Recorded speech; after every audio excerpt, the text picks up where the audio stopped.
کا اہتمام کرے تو نماز اس کے لیے قیامت کے دن نور ہوگی اور حساب پیش ہونے کے وقت حجت ہوگی اور نجات کا سبب ہوگی، اور جو شخص نماز کا اہتمام نہ کرے اس کے لیے قیامت کے دن نہ نور ہوگا اور نہ اس کے پاس کوئی حجت ہوگی اور نہ نجات کا کوئی ذریعہ۔ اس کا حشر فرعون، حامان اور ابی بن خلف کے ساتھ ہوگا۔ فائدہ: فرعون کو تو ہر شخص جانتا ہے کہ کس درجے کا کافر تھا، حتیٰ کہ خدائی کا دعویٰ کیا تھا، اور حامان اس کے وزیر کا نام ہے، اور ابی بن خلف مکہ کے مشرکین سے بڑا سخت اسلام کا دشمن تھا۔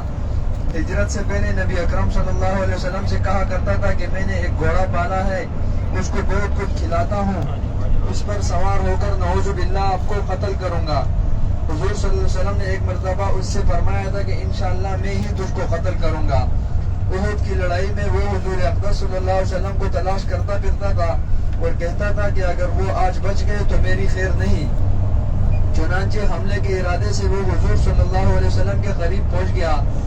صحابہ رضی اللہ عنہم نے ارادہ بھی فرمایا کہ دور ہی سے اس کو نمٹا دیں۔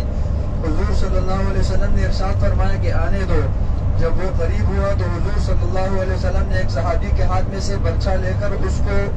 مارا جو اس کی گردن پہ لگا، اور ہلکا سا خراش اس کی گردن پر آ گیا، مگر اس کی وجہ سے گھوڑے سے لڑکتا ہوا گرا اور کئی مرتبہ گرا اور بھاگتا ہوا اپنے لشکر پہ پہنچ گیا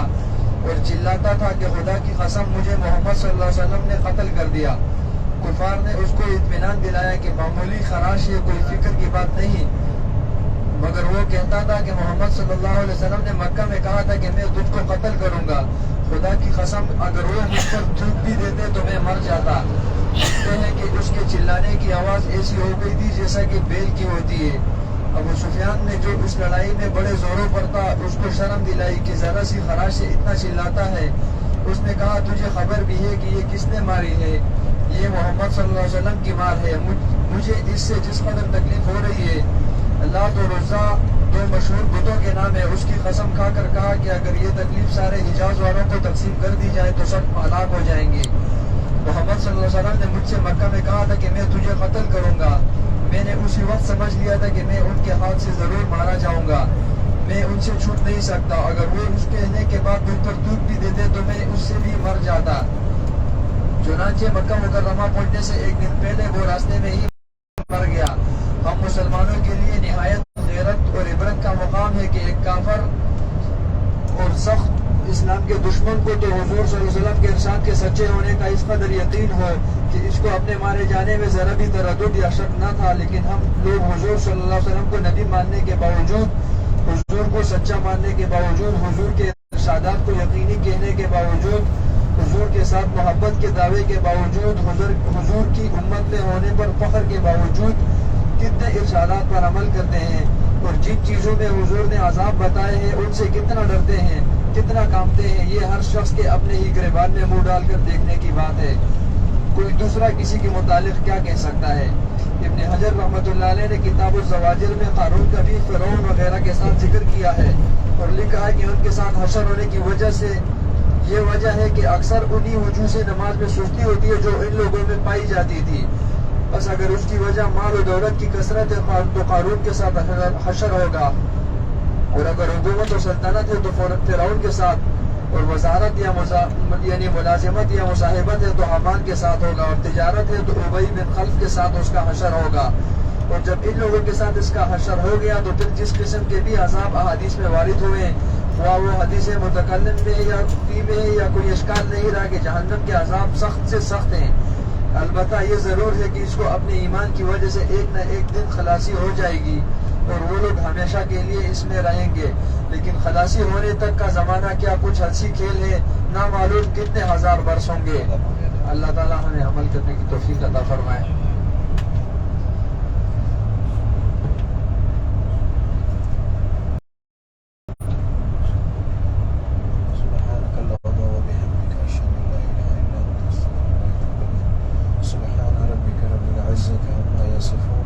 وسلام على المرسلين والحمد لله رب العالمين۔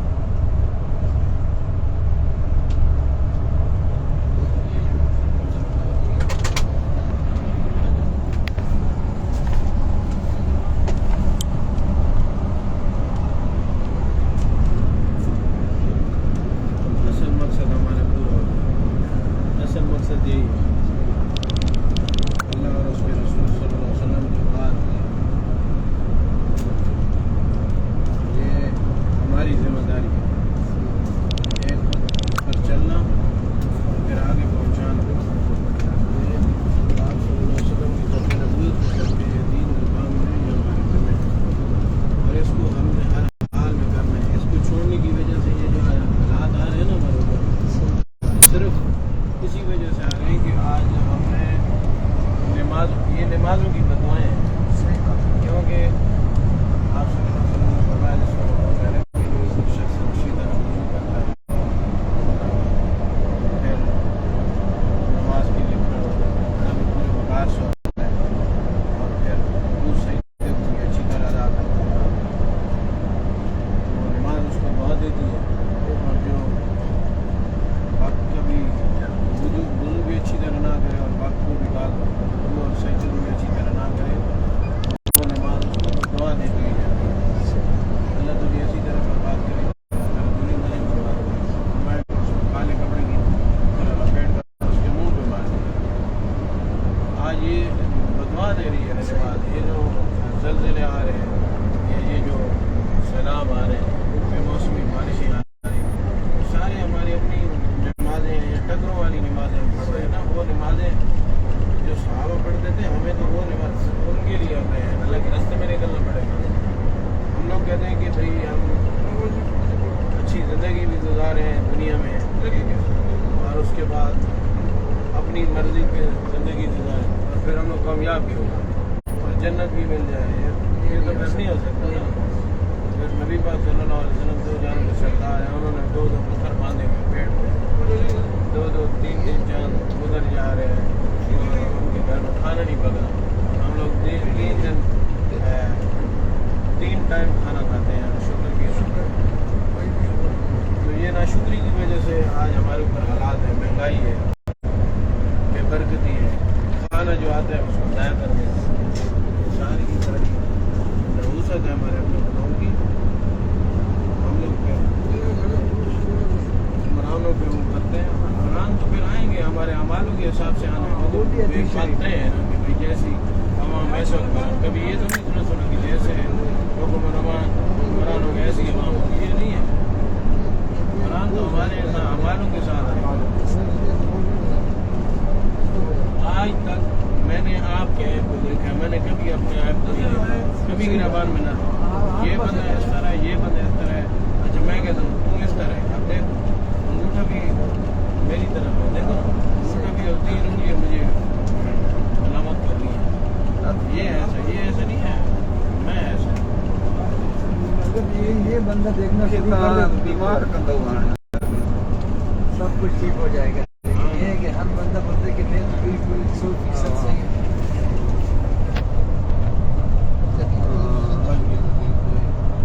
بیمار کندھوں کٹا لگا ہمارے پڑوس میں ایک بندہ ہے تو اس کا گھر کے حالات بہت زیادہ خراب ہے نا، میری گھر والی گھر چھٹ رہا ہے، گاڑی بھی چھٹ رہی ہے، نماز کی پابندی شروع کرو، نماز نہیں پڑھتا ہے، وہ واقعہ میں نے سنا ہے، تو میں نے کہا جو ایک صحابی تھے حضور صلی اللہ علیہ وسلم کے پاس آئے کہ میرے گھر میں برکت نہیں ہے، حضور نے تو کرنا ہے کہ تمہارے وہاں گھر پہ نہ چاہتے چوری کیا پردہ اس نے لگا دیا، وہ تو بس مانتے تھے، حضور فرماتے تھے پوچھتے نہیں تھے، بعد میں کسی گھر میں پوچھے کہ پردہ لگانے سے میرے گھر میں برکت آنے لگی، حضور نے فرمایا میرے گھر کے سامنے سے ایک بے نمازی کا گزر ہوتا تھا، اس کی نظر پڑتی تھی اندر، بے نمازی کی نظر پڑنے سے اتنی بے برکتی آتی ہے، جب اندر گھر میں پڑا ہوا بے نمازی اور 24 گھنٹے ختم کیا تب وہ آنے ماشا کیا برکت کہاں سے آئی؟ اپنی گھر والی موکلیا تھا میں نمازی ہو جائیں تو پھر کسی کو گھر میں ہی نہیں نماز پڑھی جا رہی، تنگی لگا کے بیٹھے ہوئے ہیں کہ بھائی قرآن پاک برکت کے لیے پڑھا ہوا ہے، آپ صلی اللہ علیہ وسلم فرمایا جس کا مفہوم ہے کہ قرآن پاک ایسی شفیع کلام ہے کہ اس کی شفاعت قبول کرے گی، اور ایسے جھگڑا تسلیم کر لیا گیا، جو اس کو آگے رکھے گا وہ اس کو جنت میں داخل کرے گا، اور جو اس کو پس پشت رکھے گا اس کو یہ جہنم داخل کرے گا۔ آج ہم لوگ دیکھیں، ہم لوگ قرآن پاک کو کتنا پڑھتے تو آنے کھاما کا پریشان نہ کرا ساتھی پڑھنا یہ بڑا کی کرنا بھی نصیب نہیں ہو رہا، اس سے بڑا اللہ کا کیا حال ہے؟ اب اوپر سے